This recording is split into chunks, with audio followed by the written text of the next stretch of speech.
Hola, hola y bienvenidos a un nuevo episodio de Cómo conocía nuestro cloud, el podcast en el que hablamos de Google Cloud de una forma distendida y educativa. Desde hace siglos, los informáticos hemos soñado con poder programar sin hacerlo. Y cómo nos podemos imaginar, se ha intentado de muchas maneras a lo largo de la historia, casi siempre con discretos resultados. Ha sido en los últimos años donde el no-code y el low-code han ido pillando fuerza y sus resultados son visibles y reales. Hoy hablaremos de este tipo de aplicaciones y para ello contamos con dos invitados que desarrollan en estas tecnologías. Adrià Solé, hola Adri. Hola, ¿qué tal? Encantado de estar aquí. Y Guillermo Crespo, hola Guille. Buenas, ¿qué tal? Un placer. Ambos forman parte del equipo Pleg de Paradigma. A mi lado, como siempre, está el gran Óscar Ferrer. Hola Óscar. Hola, muy buenas a todos. Yo soy Tomás Calleja, esto es Cómo conocía nuestro cloud, dentro intro y empezamos. Estás escuchando Cómo conocía nuestro cloud, un podcast en el que hablaremos sobre Google Cloud y cómo sacarle el máximo partido a los servicios que ofrece, de una manera imparcial y amena. Bueno, pues oye, estoy muy contento del tema del que vamos a hablar hoy, ¿vale? Y muy contento de teneros aquí, Guille y Adri, así que gracias por venir. Y me alegra mucho hablar de este tema porque la verdad es que yo durante unos años tuve ahí mi pasado dedicado al mundo de las aplicaciones, especialmente en mi caso a las aplicaciones móviles, ¿vale? Que también toca este tema. Y también fui viendo cómo se iba construyendo Firebase y cómo iban anexionando piezas y demás. Me quedé también en las primeras versiones de Flutter. Y la verdad es que estoy contento de este programa y que me pongáis al día, ¿vale? Os voy a preguntar mucho sobre este tema. Yo poco a poco me fui yendo hacia Google Cloud, un poco inercia natural, pero la verdad es que me quedé un poco con el gusanillo de todo este tema de low code, de no code, de ver cómo evolucionaba. Lo he seguido un poco de lejos, pero oye, espero que hoy nos saquéis de algunas dudillas y nos pongáis al día de cómo está el tema, ¿vale? Así que por empezar, yo la primera pregunta que tengo y que la verdad es que tuve siempre es ¿qué es eso del no-code o el low-code, ¿vale? ¿Y qué los diferencia y por qué se habla de estos dos términos? Bueno, pues empiezo yo un poco contándoos qué es el no-code. El no-code al final es un movimiento, digamos, o unas herramientas que nacen para hacer cosas sin programar. Especialmente hoy hablaremos de las aplicaciones, pero al final con no-code podrías hacer landing page, o sea, webs, podrías automatizar procesos. Hoy hablaremos de aplicaciones y en concreto de Flutterflow. Pero bueno, al final simple es poder arrastrar bloques que ya están creados para crear páginas o acciones que tú quieras hacer en una aplicación. Por poner un ejemplo, podría ser un ejemplo que lleva años, ¿no? El Google Site, ¿no? Que te permite, o el Page, que te permite arrastrar y meter ahí un vídeo, un poco de texto. Evidentemente Sí. Estamos hablando a otros niveles, ¿no? Pero el concepto. Sí, al final cuando nacieron podríamos incluso llegar a decir que WordPress fue una de las primeras, sin llamarlo no-code, fue una de las primeras que te permitía hacer bloques o crear cosas sin realmente programar de verdad todo, digamos, todo el core. Pero sí, Google Site sería a un bajo nivel, a un nivel simple, sería también una parte así. Y vale, y siempre hablamos del no-code, pero el no-code tiene una palabra clave que es no, que significa que no hay código, ¿vale? Son bloques, son como yo me lo imagino como a mi hija cuando le enseño Scratch, ¿no? Que son bloquecitos para programar con bloques y demás, vale, pero luego está el low code. El low code que es de, bueno, un poquito de código, ¿no? ¿De qué va esto? Sí, al final el low-code nació, digamos, entre comillas, porque al final no se sabe cuándo nace, es un movimiento así un poco que aparece y entonces alguien lo nombra. Pero podríamos decir que es un poco la continuación del no-code y ese espacio entre todo code y todo no-code. Ese gris, digamos, de no es blanco ni negro, sino que tenemos ahí un espacio para que aplicaciones o programadores pues puedan también estar allí. Yo creo que al final es algo que es necesario y que todas las aplicaciones o todas las plataformas no-code van a ello porque si no, el no-code tiene un límite y es si esta aplicación me permite poner 10 bloques pero yo quiero un undécimo que no tienen, pues no voy a poder ponerlo en mi aplicación. Pero con una aplicación low code, si sabes programar o tienes un programador, ese programador sabe hacer ese bloque nuevo que necesitas y lo puedes integrar. Puedes continuar, digamos, desarrollando tu aplicación con no code con algunas partes de code. Y ahí tenemos ese mix que actualmente llamamos low code y que sería un híbrido entre los dos. Claro, es un salto natural, ¿no? Tenemos una aplicación donde toda la funcionalidad en no code hay que ir haciéndola y de repente con una funcionalidad lo que permite es que sea mucho más flexible. Sí, y que puedas hacer cosas específicas que con el no code, que al principio pues tiene cosas un poco más generalistas que a todo el mundo le pueden venir bien, pues puedas saltarte esta barrera natural, digamos, de las plataformas. Vale. Pues yo aquí tengo la duda, porque claro, estamos hablando de un terreno gris, ¿vale? Que es ese de low code. Claro, para mí es muy gris, porque es... En el momento en que te metes ya en código, por poco que sea, ya necesitas ciertas skills, necesitas alguien que programe. Yo también sé que luego pues hay programadores que tienen cierta predisposición a decir, joder, pues si es que para hacer esto me lo hago yo, ¿sabes? Hay mucho de esto, ¿no? En este mundo. Ya cuando sabes programar y te metes en este mundo, dices, joder, para hacer esto me lo hago yo, ¿no? Entonces, yo tengo una duda, ¿no? Y es, ¿en qué punto está el low? ¿Cuánto de low code es? Y ¿en qué punto ya dirías, oye, esto ya no, esto ya me lo programo desde cero? O sea, ¿dónde está esa materia gris, esa franja gris? ¿Dónde se queda, no? ¿Cuánto código hay que hacer para que algo te merezca la pena mantenerlo como no code, low code, y cuándo hay que dar el salto ya a, oye, mira, hacemos aplicación desde cero? Esa línea es difusa, te diré, porque al final cuánto gris hay entre el blanco y el negro es todo lo que Ya, quieras. pues todo que efectivamente. Claro, al final puedes estar en un 90-10 tirando no code o 90-10 tirando code. Te diría que si tienes un 90-10 tirando code, quizá ya la haces a code entera. No, ese 10 no te aporta tanto valor. Pero si estás en el otro lado, estamos hablando aquí casi de los extremos. Si estás en el 90-10 tirando a no code, digamos, pues te sigue valiendo la pena seguirla en no code, poniendo ese extra, esas pequeñas funcionalidades que no puedes hacer con no code, pues tirando de tú, sí, o sea, de ti si sabes desarrollar y sabes programar, o de alguien que te haya hecho esa pequeña parte que necesitas a ti. Entonces está esa línea de en qué punto me sale más a cuenta. No te sabría responder en qué punto exacto, pero sí que es verdad que pueden coexistir en 90-10, 50-50, 60-40. Hay mucha línea allí en la que pueden coexistir. El punto que has comentado me parece que tiene muchísimo sentido, que también cuando estamos hablando de aplicaciones hay lobos solitarios, pero que a veces es más raro, normalmente suele ser un equipo. Entonces, claro, siempre pues las partes a medida se pueden cargar un perfil más técnico y las partes no code de low code pues se puede gestionar de otra manera. Sí, exacto. Sí. Al final es que los programadores o digamos la gente que sabe hacer cosas así más específicas o más difíciles o no tan generalistas se dedique a hacer esas partes y partes un poco más generales pues se puedan hacer más rápidamente o incluso con cosas que ya tengas prehechas o precargadas. En definitiva, los programadores vamos a seguir pudiendo cobrar por programar, ¿no? Vamos a poder seguir viviendo de esto, que Sí, últimamente sí. parece que todo amenaza el mundo de la programación, que si viene la IA generativa va a quitar el trabajo a los programadores, que si viene el no-code va a quitar el trabajo a los programadores, y la verdad es que yo, con cada movimiento nuevo que me encuentro, siempre me encuentro que es que al final hace falta alguien que programe y que sepa de esto. Sí, quizá es eso, quizá no estás haciendo toda la aplicación, pero sí que al final cosas específicas. No puede existir una plataforma, hablamos del Google Site, hablaremos de Flutterflow, no puede existir una plataforma entera, digamos, que te haga todas las casuísticas o todos los bloques que puedas llegar a necesitar. Siempre va a haber algo que no está desarrollado previamente o que no tiene una plantilla para que uses. Vale. Una vez que tenemos esto claro, vamos a empezar a bajar un poco, ¿no?, el nivel y hablar de las aplicaciones. ¿Con qué tecnologías desarrolláis vosotros principalmente este tipo de aplicaciones?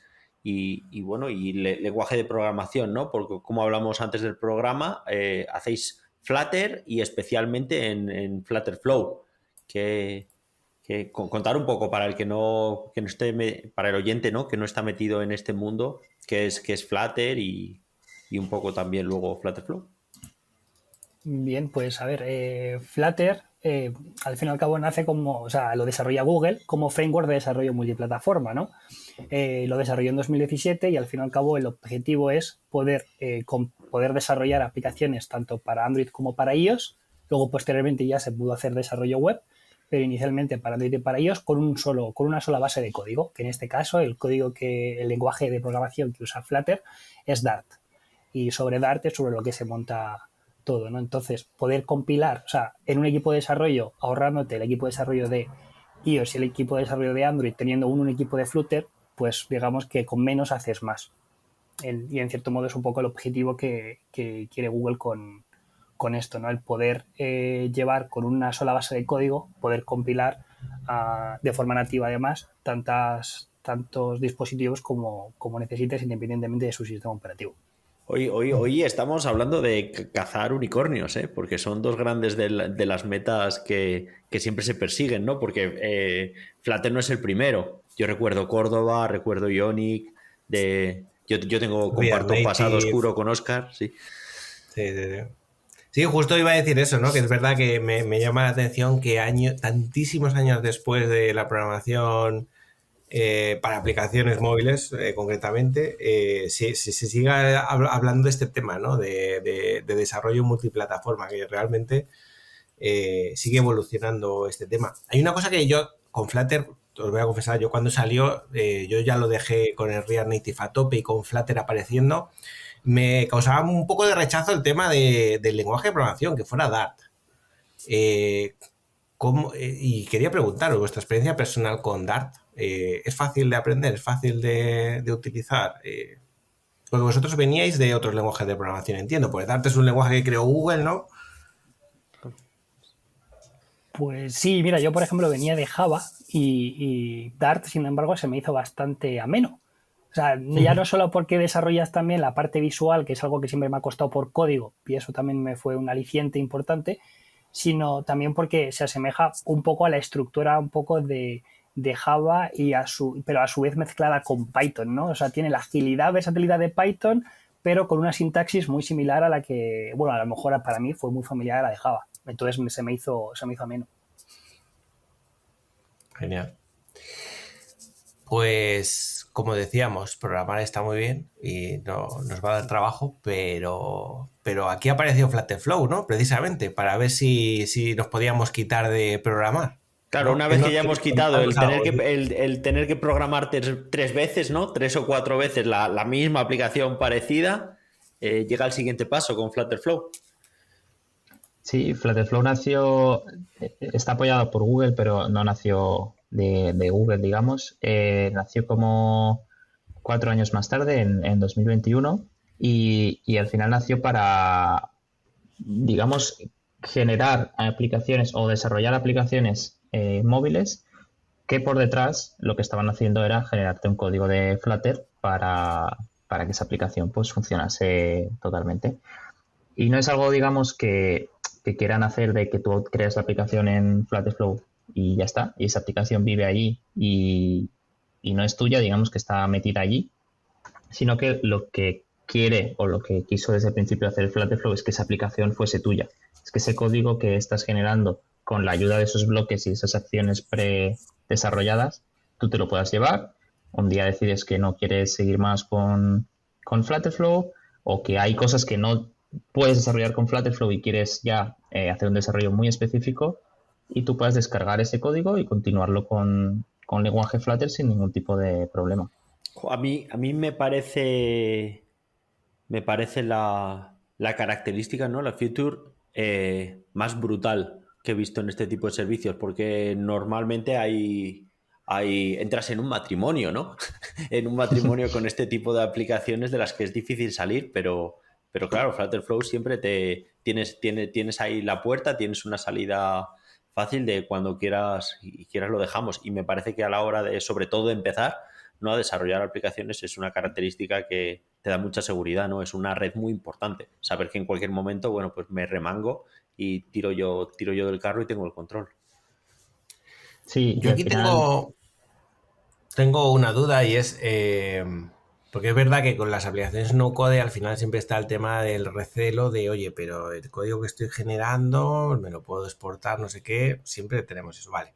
Flutterflow te lo deja exportar. Pero ahora la siguiente pregunta que se hace el desarrollador es, ¿realmente es extensible el código que me aporta? ¿Es suficientemente legible? Porque otro de los riesgos que tiene estas aplicaciones low code es que efectivamente te permiten exportarlo, pero la verdad es que no es muy manejable el cómo te lo exporta. Mi pregunta es si en Flutterflow lo han mejorado y realmente es código que tú puedes heredar y trabajar sobre él. Esto es algo que al principio no era así y de hecho al principio en primeras versiones de Flutterflow, que ahora de hecho ya estamos en la 4, en primeras versiones no era algo a lo que le ponían mucho foco porque tampoco era su público principal, no era Claro. su acción más usada, la de exportar el código y continuarlo. Le pusieron muchísimo más foco a crecer, a hacer la aplicación con muchísimas más funcionalidades y no era eso uno de sus opciones.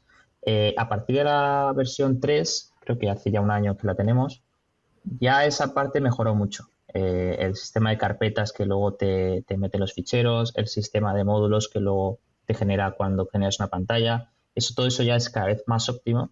Y al final también es verdad que una de las curiosidades entre comillas, que de si el código es óptimo depende como tú lo hayas hecho en Flutterflow, porque al final las carpetas y tal las pueden organizar mejor o peor, pero que tú pongas 4 contenedores uno dentro de otro para hacer una cosa cuando lo podrías hacer con un contenedor, si tú lo pones 4 contenedores en Flutterflow, te van a exportar 4 contenedores en Flutter. Entonces ahí ya es un poco entra la manera en la que tú, como desarrollador de Flutterflow, optimices un poco todas esas cosas en Flutterflow. Sí, que lo de no programar está muy bien, pero también hay que saber no programar, ¿no? Exacto, Entonces justo. hay que saber hacer las cosas bien no programando para que luego efectivamente tampoco le pidas peras al olmo. Si has hecho una mierda de pantalla, pues te va a salir una mierda de código. Eso es Claro, evidente. de lo que estamos hablando aquí es de no code, no de no concept o no Exacto. design, ¿no? Porque los patrones y todo eso sí hay que cumplirlos. Exacto. Oye, y hemos dicho, yo creo que lo habéis mencionado antes, pero porque quede claro porque hemos hablado mucho de desarrollo para aplicaciones móviles, pero que efectivamente Flutterflow también genera aplicaciones web, ¿verdad? O sea, al final es aplicaciones multidispositivo. Sí, esto también desde hace poco, al principio no lo hacía con esa idea, pero como Flutter al final, lo que genera es código Flutter por detrás, como Guille nos comentaba, y al final Flutter también tiene esa parte de Flutter Web, que puede ser mejor o peor, digamos, en temas de programación, pero también te la permite. Y Flutterflow, pues al final en sus autorizaciones, una de ellas, pues lo metió que también puedas desarrollar para web, incluso que sea una web app, que tú la abres en un link, pero que la puedas tener en el móvil como esas web apps que no pasan por la tienda de aplicaciones, sea la de Google o la de Apple. Las PWC, ¿no? Pues yo la verdad es que lo que he hablado contigo de Flutterflow, ¿no? Y lo que hemos visto en diversas aventuras, joder, tiene pintón y sí me gustaría, pues es que el tiempo es finito, ¿no? Pero sí me gustaría saber más para, pues no sé, porque como comentaba Oscar, ¿no? Viniendo de desarrollo de aplicaciones, siempre tienes ahí el gusanillo, ¿no? De poder hacer aplicaciones, pero te da pereza el tener que volver a los divertimentos de ese código. Entonces es una muy buena solución. Pero entiendo que no se hace todo con Flutterflow, ¿no? Porque siempre, o sea, esto estamos hablando de la aplicación, pero tiene que haber algo por detrás, ¿no? Bueno, Entonces, por detrás lo que hay es que te genera, tú puedes ver, hay un botón, digamos, en la plataforma que es View Code y tú puedes ver en todo momento que lo que acabas de hacer, cómo se transforma o cómo se traduce a Flutter puro, digamos, a Flutter claro. código. Sí, sí. Y luego también esto es muy bueno porque hablábamos antes, Oscar comentaba cuánto low hay, esa zona gris de low code en medio del no code y el code. Y Flutterflow no solo te deja exportar, sino que también realmente puedes importar. No puedes importar un proyecto, no puedes empezar un proyecto en Flutter y decir, oye, que lo quiero continuar en Flutterflow, como si puedes hacer al revés. Pero sí que es verdad que deja esta puerta abierta a desarrolladores a generar esos bloques, acciones, widgets, como queramos llamarlo, que no están hechas en Flutterflow. Por ejemplo, hace mucho, pues, por ejemplo, no había timer, no había No había reloj, no había timer. Tú podías generar tu widget de timer y luego lo podías usar en Flutterflow como un widget más, pero generado por ti. Obviamente te comprueban que no haya errores, porque si no, no va a romper un poco el flujo, pero tú puedes generar ese pequeño widget y usarlo en tu aplicación. Si sabes o alguien que sabe, pues te lo ha programado. Súper interesante, la verdad. Vale, pues oye, hemos hablado de la parte de aplicaciones, ¿no? Al final, falta el otro mundo, ¿no? El mundo del back, el mundo de los servicios, porque la aplicación está muy bien, pero es una bonita cara sin cerebro, ¿no? Para el mundo del back, ¿qué soléis utilizar vosotros en Pleg? Pues nosotros solemos usar Firebase, porque, bueno, también, o sea, está desarrollado por Google, o sea, se desarrolló y luego lo compró Google y lo ha seguido manteniendo Google desde entonces, desde 2012. Y bueno, a ver, la ventaja que tiene Firebase en todo esto, pues que es un backend ligero. ¿Y con eso qué queremos decir que es un backend ligero? Queremos decir que te ahorras el desarrollo de una API REST y el desarrollo de montar una base de datos con un servidor. Te ahorras todo eso. Además, también te ahorras la gestión de usuarios. ¿Por qué? Porque Firebase, en cierto modo, es una plataforma, ¿no?, que integra todo eso. Base de datos, SDK, que es a través de lo que sería su API REST, ¿no?, por así decirlo, para comunicarte con esa base de datos, y además un gestor de usuarios. Y todo eso es securizado y, digamos, gestionado por Google. Entonces, pues te da también una cierta seguridad a la hora de desarrollar. Y bueno, como Flutter y Firebase son de la misma familia, son de Google, pues Flutter cuando salió ya tenía soporte para Firebase. La verdad es que Firebase me sigue sorprendiendo. Hemos hecho varios capítulos hablando sobre Firebase también, y la verdad es que es una plataforma que me sigue sorprendiendo. Cuando la compró Google y empezó a utilizarla, y salió Google Cloud y empezaron a darle mucho bombo a Google Cloud, yo estaba convencidísimo que iba a desaparecer Firebase en favor de Google Cloud. Y joder, me equivoqué, pero rotundamente, porque se han montado una super plataforma paralela, más que paralela a Google Cloud, apoyada en Google Cloud, pero de tal manera que un desarrollador tampoco lo ve, si no quiere, porque si quiere sí que lo ve, todo se ha dicho, ¿vale? Pero con un montón de funcionalidades y además que le dan bastante cariño, ¿no? La evolucionan bastante porque, como decías, tiene base de datos, puedes hacer endpoints, ¿no? Pero también tiene hosting. Me acuerdo al principio que estaba muy orientada también a la distribución de aplicaciones y demás. Es algo que me llama mucho la atención. Es el patio de atrás de Google Cloud, pero que tiene cosas que es lo que tú dices, que no, o sea, que es distinto, ¿no? Está un poco ambientado a otro público, todo es más cercano, pero de hecho tiene características que no tiene, o sea, que son mucho más fáciles, que solo puedes hacer desde Firebase. O completamente distintas, que no se dedica a ser un maquillaje, ¿no? O una interfaz. Efectivamente. Oye, pues contame un poco más. ¿Cómo es la integración de Flutter, de Flutterflow con Firebase? Pues, a ver, en la integración de Flutter con Firebase existe la documentación de Flutterfire, ¿no?, que viene, bueno, es el conjunto de librerías que tiene Flutter, el SDK de Flutter, para integrarlo con el SDK de Firebase.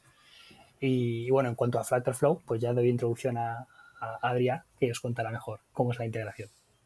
Al final, como comenta Guille, Flutterflow, como hemos dicho durante este podcast, es una manera de generar una aplicación o desarrollar una aplicación con Flutter, pero con no-code.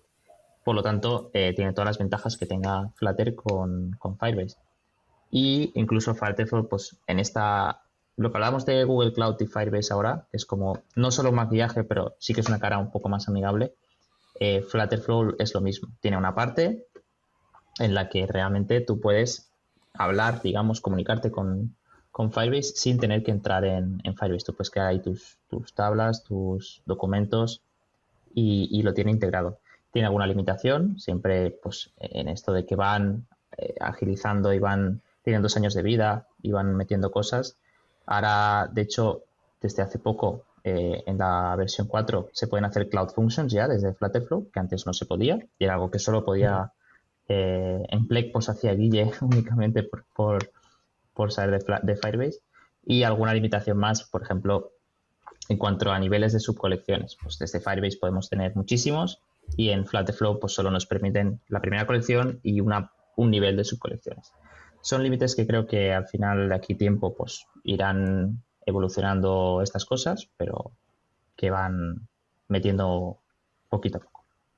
A ver si lo he entendido. Lo que dices es que tú directamente desde la página web de Flutterflow, ¿no? Que es donde tú estás montando tu aplicación, tú puedes realizar de ahí la conexión, puedes gestionar la organización de los datos, ¿no? Crear colecciones, tipos de datos, por supuesto leerlas, ¿no? O moverlos en vistas, pero también puedes escribir desde ahí una función, ¿no? Que una función pues es un trozo de código que se ejecuta en el cloud. Exacto. Hasta hace poco solo tenías el esquema, digamos, de cómo tenías tus colecciones y tus documentos en Firebase, y eso te permitía que las acciones de Flutterflow tú pudieses seleccionar un botón y decir, y este botón quiero que cree un documento. Y esto estaba integrado y ese documento, esa acción ya te pedía los campos de, hey, pues tú me has dicho que esta colección, este documento va a tener nombre, apellido, foto de perfil y dirección de casa. Pues dame los 4. ¿De dónde cojo estos 4 documentos? Pues mira, de este campo o de este otro campo. Y ahora, es lo que decimos es que ahora pues también se pueden crear esas pequeñas funciones, que ya se podían. Tú podías crearlas en Firebase directamente y usarlas, ya se podía. Pero las puedes crear desde Flutterflow. Es una manera de integrar un poquito más Firebase dentro de Flutterflow. También incluso de darle más flexibilidad, ¿no? Porque al final, sobre todo, pues tirando de la base de datos, está muy bien y tiene ese concepto, ¿no? De backend as a service, pero no nos engañemos. Muchas veces pues te encuentras con limitaciones que te vendría muy bien pues tener ese endpoint que tú programas, que te hace un cálculo, una lógica de negocio que necesitas hacer y que la tienes que programar, ¿no? Y tener la posibilidad de ampliar funcionalidad con ese endpoint, ¿no? Que le puedas llamar y te haga un cálculo en servidor y te lo devuelva, ¿no? Ya con eso ya haces tú lo que quieras, lo persistes en la base de datos o haces otro juego o cualquier otra cosa. Sí, y esa parte sí que aún, por ejemplo, bueno, aún, y yo creo que no tienen pensado cambiarlo por ahora porque es algo nuevo que ha venido hace poco. Esa función la tienes que programar, no puedes hacerla con no code. Tú lo que puedes es desplegarla con no code, simplemente tienes un botón de deploy y puedes subirla a tu Firebase sin código. Pero el core, el cuerpo de la función, tienes que programarlo. Claro, y ahí, Guille, cuando tú estás programando una función en Firebase, realmente es importante conocer cómo funciona el SDK, ¿no? Y qué características te da Firebase para sacarle partido. Efectivamente, porque tienes la parte, o sea, al fin y al cabo, con las functions, o sea, el SDK de Firebase está compuesto por el SDK que conecta con los diferentes componentes, ¿no? De Firebase, ya sea el Firebase Auth para la gestión de usuarios, el Firebase, el Cloud Firestore para la conexión con base de datos y administración de la misma, y el storage para almacenar archivos, ¿no? Entonces, al final, necesitas tener una comprensión de todo eso para saber qué hacer cuando desarrollas una Cloud Function. Bien, solicitar acceso a un usuario, obtener su token a través de Firebase Auth, o incluso el SDK de administración para gestionar incluso las contraseñas o información más sensible de los usuarios. Claro, un punto que siempre pasa cuando alguien empieza a usar Firebase es que Firebase tiene como dos mundos. Tiene el mundo, por un lado, de usar desde el frontal, que es donde accedes y controlas los permisos, ¿no? Y accedes pues al storage con reglas y bueno, creo que lo hemos comentado en el episodio que hablamos de Firebase. Pero luego está el otro mundo, que es cuando usas Firebase como admin, ¿no? Que ahí es el que tienes que usar de backend, que te permite hacer las cosas que haría un administrador. Efectivamente. Efectivamente. De hecho, es más, cuando accedes a la consola de Firebase a través del portal web, realmente el rol que tienes ahí es el del administrador para poder administrar prácticamente todo, ¿no? Entonces te da esa, a través de una Cloud Function y a través de los diferentes SDK, pues tienes una versatilidad bastante importante y útil. Genial. Genial. Bueno, con lo cual nos aseguramos el trabajo, porque al final sí que algo hay que saber de este mundo, ¿no? Pero efectivamente también nos ahorramos otro mucho y es dedicarnos pues a hacer el código justo que necesita la aplicación de negocio y te abstrae de otro mucho código espagueti o código que estás cansado de hacer y repetir, o sea que estupendo. Claro, el código tiene que ser o sea, el código cuando aporte valor, ¿no? Porque además ese código no solo hay que hacerlo, sino hay que mantenerlo. Pero cuando aporta valor, pues que se siga haciendo. Oye, por ir terminando, ¿qué le diríais a alguien que quiere empezar a utilizar este tipo de aplicaciones o que le interesa este mundo de low code, no code? A ver, Adri, venga. ¿Qué consejos para el que quiera iniciarse en este mundo? Yo creo que es algo que tienes que usar, que tienes que... Te pueden explicar, te pueden enseñar, pero tienes que meterte a hacer cosas.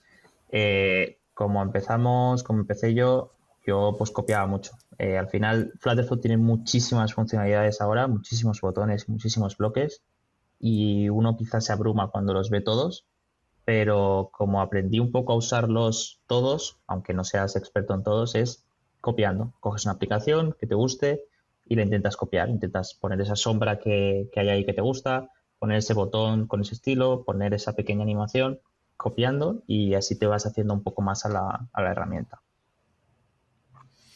Genial. ¿Y tú qué le dirías, Guille, a alguien que quiera empezar en esto? Pues a ver, pues al fin y al cabo, como Firebase está dentro de la infraestructura de Google Cloud, ¿no? Lo bueno es que yo, por ejemplo, o sea, fui descubriendo Google Cloud a través de Firebase realmente. O sea, yo cuando empecé con Firebase vi que tenía un mundo mucho más grande a mi alcance sabiendo de Google Cloud, ¿no? Entonces, pues bueno, la ventaja, o sea, lo que recomendaría yo para alguien que está empezando con Firebase, que también traste con Google Cloud, porque al fin y al cabo van de la mano realmente. Tú cuando quieres hacer algún ajuste que va más allá, como por ejemplo copias de seguridad de tu modelo de datos, ¿no? La mejor forma es integrarlo, por ejemplo, con una Cloud Function, ¿no? O incluso ver qué herramientas te ofrece Google Cloud para poder hacer esa gestión sin tener que acabar desarrollando o que te lleve mucho tiempo, ¿no? En el desarrollo. Entonces, bueno, yo recomendaría que trastee con las herramientas que te da Google Cloud y que te da Firebase para ir aprendiendo. Y así fue como hice yo. Genial. Y nosotros no podemos dejar de animar a la gente a que también use Google Cloud, que también nos va el trabajo en ello. Sí. Claro, o sea, es por apuntarlo, es copiar y trastear, ¿no? Con los servicios. Sería un poco así el ejemplo. Sí. Genial. Oye, pues cerramos aquí. Oye, daros las gracias por haber venido al programa y por compartir esto. Ya os dije al principio que tenía bastante interés por ponerme al día. La verdad es que me ha servido bastante. Y nada, desde aquí agradeceros el haber venido. ¿Hacemos, Óscar, eso de pillarles en directo para que nos dejaron la puerta abierta para otro secuestro, para futuros episodios? Que eso Hombre, es claro. más difícil que nos digan que no aquí. Sí, porque vendréis a otro episodio, ¿no? A contarnos alguna novedad. Sí, Yo sí. estoy encantado, así que cuando queráis, pues hacemos una segunda ronda. Sí, de hecho yo también encantado. De hecho yo era fan del programa, o sea que para mí estar aquí es todo un honor, la verdad.